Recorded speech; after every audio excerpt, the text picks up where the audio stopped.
नमस्कार साथियों, daily current affair show में आप सभी का बहुत-बहुत स्वागत है। साथियों, नए वर्ष की आप सभी को बहुत-बहुत शुभकामनाएँ। आपके जीवन में नया वर्ष एक नया स्वर्णिम अवसर लेकर के आए, नया उमंग, उत्साह और सकारात्मक ऊर्जा और शक्ति और सामर्थ्य भर कर के लेकर आए और 2026 में आपके लिए, आपके भविष्य के लिए बहुत सुनहरा सा अवसर मिले। इन सभी दुआओं और आशीर्वाद के साथ आज के क्लास को हम लोग शुरू करते हैं। तो देखिए साथियों, डेली की तरह पहले हम करंट अफेयर का रिवीजन कर लेते हैं कल का रिवीजन करने के बाद हम लोग आगे बढ़ जाएगा। हाल ही में अटल स्मृति न्यास का अध्यक्ष किसे नियुक्त किया गया? उत्तर हमारा क्या होगा? एम वेंकैया नायडू साहब को। दूसरा प्रश्न पूछा गया था, किस राज्य सरकार ने कक्षा 1 तक पाठ्यक्रम में खासी और गारो भाषाओं को अनिवार्य किया? तो उत्तर हो जाएगा मेघालय, जहाँ की ये भाषा है खासी और गारो। अगला प्रश्न था, न्यू बैलेंस का पहला भारतीय एम्बेसडर किसे नियुक्त किया गया? तो उत्तर हो जाएगा जानवी कपूर। और जानवी कपूर में साथियों हमने कल के वीडियो में बोल दिया था कि ये अनिल कपूर की बेटी है। अनिल कपूर की बेटी है सोनम कपूर। ये जानवी कपूर अनिल कपूर की बेटी नहीं है साथियों। चौथा प्रश्न पूछा गया था, हाल ही में राष्ट्रपति द्रौपदी मुर्मू ने किस ऐतिहासिक पनडुब्बी पर पानी के नीचे यात्रा की? तो उत्तर क्या हो जाएगा? आईएनएस वागसीर में। अगला प्रश्न था, कहां पर रामानुजन डिजिटल संग्रहालय का उद्घाटन किया गया? उत्तर चेन्नई में, यानी कि तमिलनाडु उत्तर हमारा हो जाएगा। अगला प्रश्न था, आईएमएफ ने वर्ष 2026 में भारत की जीडीपी वृद्धि दर कितने प्रतिशत रहने का अनुमान लगाया? तो उत्तर हो जाएगा 7.2%, 7.2% उत्तर था। अगला प्रश्न, जो स्टोंग एमसीजी में 5 विकेट लेने वाले किस देश के पहले गेंदबाज बने? तो उत्तर क्या हो जाएगा? इंग्लैंड। ऑस्ट्रेलिया में ये कारनामा किया, इंग्लैंड के खिलाड़ी थे।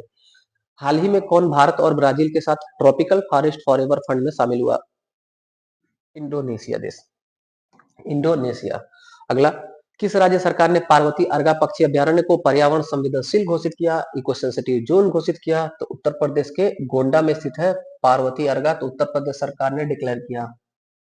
ये था साथियों पिछला करंट अफेयर का रिवीजन। अब पढ़ते हैं आज के करंट अफेयर को, जिसमें हम लोग 2 दिन का करंट अफेयर कवर करेंगे, 1 जनवरी और 2 जनवरी। 1 जनवरी को घटनाक्रम कम आया था साथियों, तो आज हम 2 जनवरी को पढ़ रहे हैं, 1 और 2 दोनों दिनों का करंट अफेयर को। पहला प्रश्न आपके सामने है, वित्त वर्ष 2024-25 के दौरान भारत ने कितने घरेलू ट्रेडमार्क पंजीकरण का रिकॉर्ड बनाया है? उत्तर हमारा हो जाएगा साथियों, उत्तर हमारा 5.5 लाख से अधिक, 5.5 लाख से ज्यादा ट्रेडमार्क रजिस्ट्रेशन हुआ है। डोमेस्टिक ट्रेडमार्क रजिस्ट्रेशन, यानी अपने देश की सीमा के भीतर ट्रेडमार्क रजिस्ट्रेशन एक साल में 5.5 लाख से अधिक हुआ है। और यह रिकॉर्ड हुआ इस वर्ष में, एक साल के इतिहास में सबसे ज्यादा, एक साल में सबसे ज्यादा इतिहास में ट्रेडमार्क पंजीकरण हुआ है। ट्रेडमार्क क्या होता है साथियों? जैसे आपके दिमाग की कोई उपज है, आपने कोई एक बौद्धिक संपदा तैयार किया है, चाहे वो कोई हस्त शिल्प का स्किल का कोई उदाहरण हो सकता है, किसी चीज को बनाना हो सकता है, या फिर किसी भी साहित्य को लिखना हो सकता है, या कोई सॉफ्टवेयर डेवलप करना या एप्लीकेशन डेवलप करना, तो वो आपकी संपत्ति है, उस पर मोहर लगाया जाता है कि ये आपने इसको बनाया, उसी को कहते हैं ट्रेडमार्क साथियों। देखिएगा, 5.5 लाख से अधिक घरेलू ट्रेडमार्क पंजीकृत हुआ, जो एक वित्तीय वर्ष में रिकॉर्ड वृद्धि को दर्शाता है 2024-25। और ट्रेडमार्क एक्ट कब बना था जिसके तहत ये सारी चीजें होती हैं? याद रखिएगा, ट्रेडमार्क एक्ट हमारे देश में 1999 ईस्वी में हुआ था। जैसे जीआई टैग 10 साल के दिया जाता है, 10 साल के लिए, ऐसे ही ये भी 10 वर्ष के लिए ही दिया जाता है। फिर 10 साल बाद आपको रिन्यूअल कराना रहता है साथियों। क्या होता है ये बौद्धिक संपदाओं का पंजीकरण होता है। यह जो है, यह साहित्य या यह विधा या यह कौशल या यह बनाई गई सामग्री, इसके आविष्कारक हम हैं, उसी पर मुहर लगा दिया जाता है ट्रेडमार्क एक्ट 1999 के तहत। 2024-25 में रिकॉर्ड ट्रेडमार्क रजिस्ट्रेशन हुआ हमारे देश में कितना? 5.5 लाख। आगे बढ़ते हैं, हाल ही में किसे एनआईए का अतिरिक्त प्रभार सौंपा गया? एनआईए के हेड बन गए साथियों राकेश अग्रवाल। बड़ा महत्वपूर्ण प्रश्न है, पूरा डिटेल देखिएगा, कई बातें आपको समझ में आएंगी। एनआईए इसका फुल फॉर्म हो गया national investigation agency. National investigation, investigation मतलब जांच, नेशनल इन्वेस्टिगेशन एजेंसी। ये साथियों 2008 में गठित हुआ था। 2008 में एनआईए का गठन हुआ था। याद होगा आपको, 2008 में हमारे देश में मुंबई में ताज और ओबराय होटल में आतंकी हमला हुआ था। मुंबई, इसको कहते हैं 26/11। 26/11 जब आए तो आप समझिएगा कि ये 2008 में जो कसाब आतंकी था, कसाब जिंदा पकड़ा गया, एक आतंकी था 10 में से। ये साथियों ये वही घटना है 26/11। उसी दौरान हमारे देश में एनआईए का गठन किया गया था। एनआईए का गठन हमारे देश की आंतरिक सुरक्षा के लिए और आतंकी गतिविधियों पर नियंत्रण लगाने के लिए और आतंकियों को जो फंडिंग किया जाता है उस पर अंकुश लगाने के लिए इसका गठन किया गया था 2008 ईस्वी में। 2008 में गठित हुआ था। साथियों इसमें अभी इसमें प्रमुख थे, एनआईए के प्रमुख थे सदानंद बसंत जी। सदानंद बसंत जी। सदानंद बसंत। इन्हें साथियों इन्हें मुंबई मतलब महाराष्ट्र राज्य का डीजीपी बना दिया गया। महाराष्ट्र राज्य की जो पुलिस है उसमें डायरेक्टर जनरल ऑफ पुलिस बन गए। किसी भी राज्य पुलिस का सबसे बड़ा पोस्ट होता है, तो इनको सदानंद बसंत को यहाँ भेज दिया गया, तो ये पोस्ट इनका खाली हो गया था, एनआईए के प्रमुख का पोस्ट। तो इसी पर अतिरिक्त प्रभार दिया गया है राकेश अग्रवाल को। आईपीएस अधिकारी, सीनियर आईपीएस अधिकारी हैं, इन्हीं को, राकेश अग्रवाल सीनियर आईपीएस अधिकारी को एनआईए का अतिरिक्त कार्यभार दिया गया। और जो सदानंद बसंत साहब है वो महाराष्ट्र के डीजीपी हो गए। और एनआईए का गठन 2008 में मुंबई 26/11 हमले के बाद हुआ था। इसी से मिलता जुलता एक और शब्द है, कंफ्यूजन हो जाएगा। एनएसए साथियों, एनएसए 1980 में गठित हुआ था और एनआईए 2008 में गठित हुआ था। एनएसए का फुल फॉर्म साथियों नेशनल सिक्योरिटी एजेंसी, राष्ट्रीय सुरक्षा एजेंसी है ये। और ये राष्ट्रीय सुरक्षा एजेंसी, और दूसरी हम जो पढ़ रहे हैं वो राष्ट्रीय जांच एजेंसी है साथियों। एनएसए और एनआईए है, एकदम 100%। अगर नहीं पढ़े हैं तो कंफ्यूजन होगा, थोड़ा देखिएगा इसको। एनएसए नेशनल सिक्योरिटी एजेंसी जो है, राष्ट्रीय सुरक्षा एजेंसी, इसके एडवाइजर कौन है? एडवाइजर कौन है? एडवाइजर है साथियों अजीत डोभाल जी। अजीत डोभाल जी। अजीत डोभाल जी क्या है हमारे देश के? तो एनएसए है, नेशनल सिक्योरिटी एडवाइजर है, राष्ट्रीय सुरक्षा एजेंसी के एडवाइजर है, जिसका गठन 1980 में हुआ था। और एनआईए के वर्तमान में प्रमुख बने हैं राकेश अग्रवाल जी, इंचार्ज प्रमुख बने हैं। रक्षा मंत्रालय द्वारा हाल ही में कार्बाइन और टारपीडो के लिए कितने रुपए के अनुबंधों पर हस्ताक्षर किया गया? उत्तर हमारा होगा सी, 4666 करोड़ रुपए। 6666 करोड़ रुपए का आवंटन हुआ है, एक कॉन्ट्रैक्ट हुआ है। किसके लिए? तो ये आपको दिख रहा है पनडुब्बी, ये आईएनएस कलवरी श्रेणी का पनडुब्बी है साथियों। आईएनएस कलवरी श्रेणी के पनडुब्बियों के लिए कार्बाइन और टॉर्पीडो तैयार किया जाएगा, हथियार से इसको लैस किया जाएगा। इसी चीज के लिए समझौता हुआ है, 4646 करोड़ रुपए का रक्षा मंत्रालय ने किया है। देखिएगा डिटेल साथियों, रक्षा मंत्रालय ने नौसेना के लिए 4646 करोड़ रुपए के हथियार और उन्नत टॉर्पीडो खरीदने के लिए अनुबंध पर हस्ताक्षर किया। ये टॉर्पीडो कलवरी श्रेणी की पनडुब्बियों के लिए है, उन्हीं में इनको सुसज्जित किया जाएगा। ये हथियार साथियों इसको कलवरी श्रेणी से दागा जाएगा। टॉर्पीडो एक हस्तचलित मिसाइल होता है। टॉर्पीडो हस्तचलित मिसाइल होता है। अगला देखिएगा, दिल्ली सरकार ने एआई आधारित शिकायत समाधान प्रणाली विकसित करने हेतु किसके साथ समझौता किया? तो दिल्ली ने आईआईटी कानपुर से नागरिकों की समग्र प्रकार के किसी भी विभाग से संबंधित कोई भी शिकायतें हैं, उसी शिकायत निवारण एक प्रणाली डेवलप किया है। ये साथियों ये आईआईटी कानपुर के सहयोग से दिल्ली सरकार ने तैयार किया है। आर्टिफिशियल इंटेलिजेंस पर आधारित होगा, शिकायत समाधान प्रणाली है। शिकायत समाधान प्रणाली, जैसे उत्तर प्रदेश में अपने चलता है आईवीआरएस। आपको किसी भी विभाग से, आपको किसी भी डिपार्टमेंट से अगर कोई शिकायत है, आपका कोई काम लंबित है, नहीं हो रहा है, तो आप आईजीआरएस पोर्टल पर लॉगिन करके उस विभाग को आप शिकायत अपना कर सकते हैं, प्रार्थना कर सकते हैं। देखिएगा, बुद्धिमान बुद्धिमान शिकायत निगरानी प्रणाली, ये जो है उसका नाम है बुद्धिमान शिकायत निगरानी प्रणाली। ये इनिशिएटिव है, पहल है, दिल्ली सरकार द्वारा शुरू किया गया है। आईआईटी कानपुर के सहयोग से एआई पर आधारित यह पहल होगा, इनिशिएटिव होगा। जैसे आईजीआरएस उत्तर प्रदेश का है, उसी के आधार पर इसका उद्देश्य क्या होगा? त्वरित, पारदर्शी और जवाबदेह सार्वजनिक सेवा विकसित करना। सभी सेवाओं के लिए एक एकीकृत डैशबोर्ड रहेगा। ये साथियों ये बुद्धिमान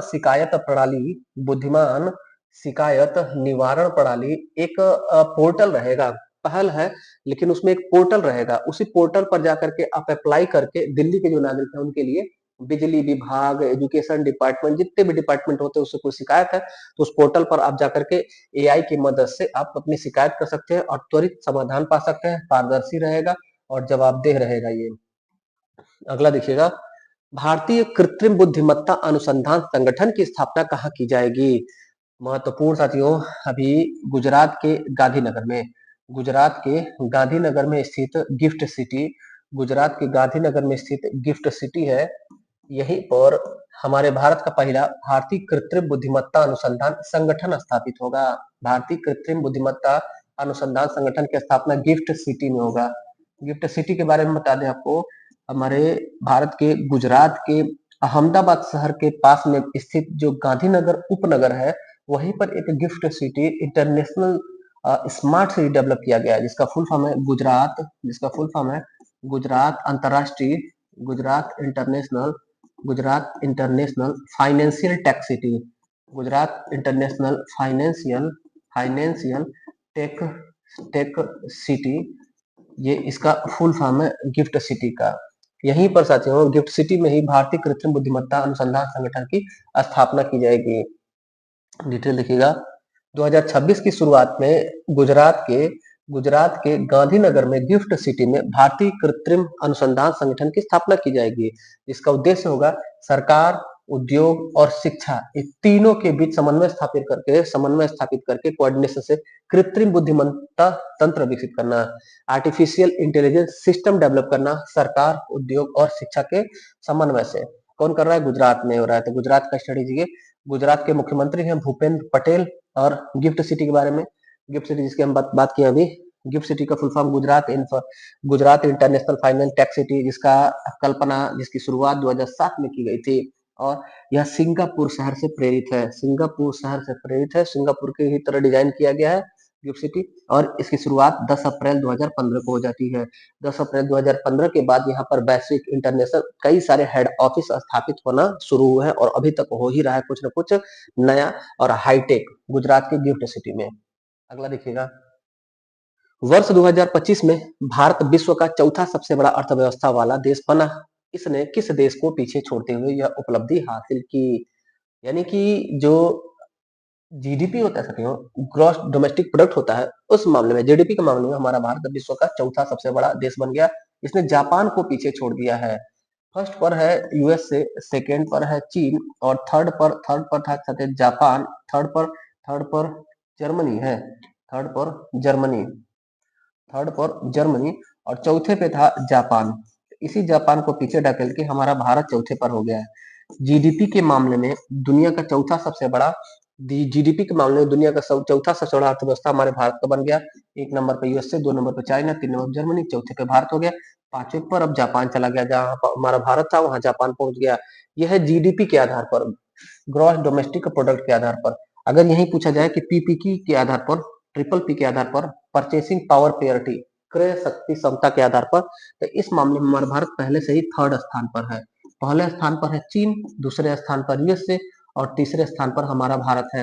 हमारी भारतीय अर्थव्यवस्था क्रय शक्ति क्षमता के आधार पर तीसरी, और जीडीपी के आधार पर चौथी सबसे बड़ी अर्थव्यवस्था है वर्तमान समय में। जीडीपी के मामले में जापान को पीछे छोड़कर दुनिया की चौथी सबसे बड़ी अर्थव्यवस्था और दुनिया की सबसे तेज बढ़ने वाली अर्थव्यवस्था हमारी भारतीय अर्थव्यवस्था हो गई। 2030 तक जर्मनी को भी पीछे छोड़ने की उम्मीद है, और तीसरे नंबर पर हो जाएंगे। कब तक? 2030 तक, याद रखिएगा। दुनिया के सबसे बड़ी अर्थव्यवस्था जीडीपी के आधार पर अगर देखा जाए तो अमेरिका, चीन और जापान, चौथा हमारा भारत हो गया जापान को पीछे छोड़ करके। और दुनिया के सबसे बड़ी अर्थव्यवस्था वाले देश अगर पीपीपी के आधार पर पूछा जाए, परचेसिंग पावर पेरिटी के आधार पर, क्रय शक्ति क्षमता के आधार पर, तो हमारा भारत 3 पर हो जाएगा। पहले पे चाइना, अमेरिका और भारत। ये क्या होता है इसको देखिएगा। इसको बताते साथी, जैसे मान लीजिए आप 40,000 रुपया मंथली की जॉब कर रहे हैं, और हमारे भारत में, हमारे उत्तर प्रदेश के किसी एक जनपद के गांव में आप रह करके ड्यूटी कर रहे हैं, तो आपके लिए 40,000 रुपया ठीक ठाक है परिवार चलाने के लिए, छोटा परिवार चलाने के लिए। लेकिन वहीं आप 1 लाख रुपया महीने अगर सैलरी पा रहे हैं, और आपको दुबई, न्यूयॉर्क, अमेरिका, यूरोप, कहीं डेवलप देश में अगर जीवन यापन करना है, तो यह कम पड़ जाएगा 1 लाख रुपए महीना सैलरी भी, और 40,000 भी मस्त जीवन रहेगा। क्योंकि हमारे भारत में, हमारे उत्तर प्रदेश के किसी भी गांव में साथियों 10-12 रुपए में चाय आसानी से मिल जाएगा। और यहाँ जब जाएंगे तो आपको 200 रुपए में एक चाय मिलेगा। पैसा तो ज्यादा कमा रहे हैं, लेकिन हर सामान भी ज्यादा महंगा खरीद रहे हैं। और हमारे यहाँ जो है, ये पीपीपी के आधार पर जब यही सब चीज देखा जाता है साथियों, कि हम 40,000 में जीवन यापन अच्छा कर ले रहे हैं, हमको हर सामान जो है इनकी अपेक्षा सस्ता दाम मिला। हम ये नहीं कह रहे हैं कि देश में हमारे हर चीज सस्ता मिलता है, लेकिन डेवलप देशों की अपेक्षा हमारे देश में काफी कम कीमतों पे सामान मिल जाते हैं। इस नाते पीपीपी के आधार पर हमारा भारत तीसरे नंबर पर सबसे बड़ी अर्थव्यवस्था है। आगे बढ़ जाते हैं। वर्ष 2026 में किसे इजराइल शांति पुरस्कार से सम्मानित किया गया? इजराइल देश का सबसे बड़ा पुरस्कार है इजराइल शांति पुरस्कार। इजराइल देश का सबसे बड़ा पुरस्कार, इजराइल शांति पुरस्कार अभी हाल ही में प्रदान किया गया डोनाल्ड ट्रंप को। अमेरिकी राष्ट्रपति डोनाल्ड ट्रंप को इजराइल का सबसे बड़ा नागरिक सम्मान प्रदान किया गया, जो इजराइल के पैदा होने के बाद से यानी 80 साल के इतिहास में इजराइल ने किसी भी गैर इजरायली को नहीं दिया था। पहली बार किसी गैर इजरायली को प्रदान किया जा रहा है। इजराइल के प्रधानमंत्री बेंजामिन नेतन्याहू हैं। इन्होंने अमेरिका के राष्ट्रपति डोनाल्ड ट्रंप को इजराइल का सर्वोच्च नागरिक सम्मान प्रदान किया, जिसका नाम है इजराइल शांति पुरस्कार। इजराइल शांति पुरस्कार इजराइल का सर्वोच्च नागरिक सम्मान है। पहली बार गैर इजरायली को प्रदान किया गया है। देखिए 19 वर्ष 80 वर्ष के इतिहास में 80 वर्ष यहाँ इसलिए लिखा गया साथियों, क्योंकि 1945-47 के बाद इजराइल देश को बसाया गया है। तो 80 वर्ष के इतिहास में पहली बार किसी गैर इजरायली को यह पुरस्कार प्रदान किया गया है, इजराइल शांति पुरस्कार। आगे देखिएगा, विश्व की पहली आईटी विस्मा की शुरुआत कहाँ की गई? इत विस्मा की शुरुआत कहाँ की गई? तो उत्तर हो जाएगा यूएई के शहर अबू धाबी में। यूएई के शहर अबू धाबी में एक विशेष प्रकार का जीन थेरेपी सिस्टम शुरू किया गया है। इत विस्मा इसका नाम है साथियों। देखिएगा, डिटेल देखिएगा। स्पाइनल मस्कुलर रोग एक होता है, स्पाइनल कार्ड में होने वाली बीमारी है साथियों, स्पाइनल मस्कुलर रोग। इसी के लिए एक नया जीन थेरेपी ITVISMA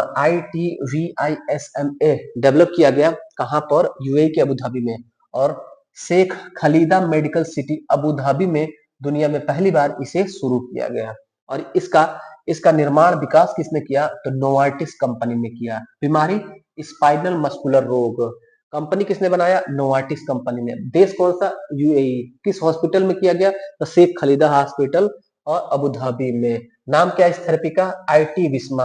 याद रखिए सिंपल, आईटी विस्मा किस देश संबंधित है? यूएई से। बीमारी स्पाइनल से संबंधित स्पाइनल मस्कुलर बीमारी है।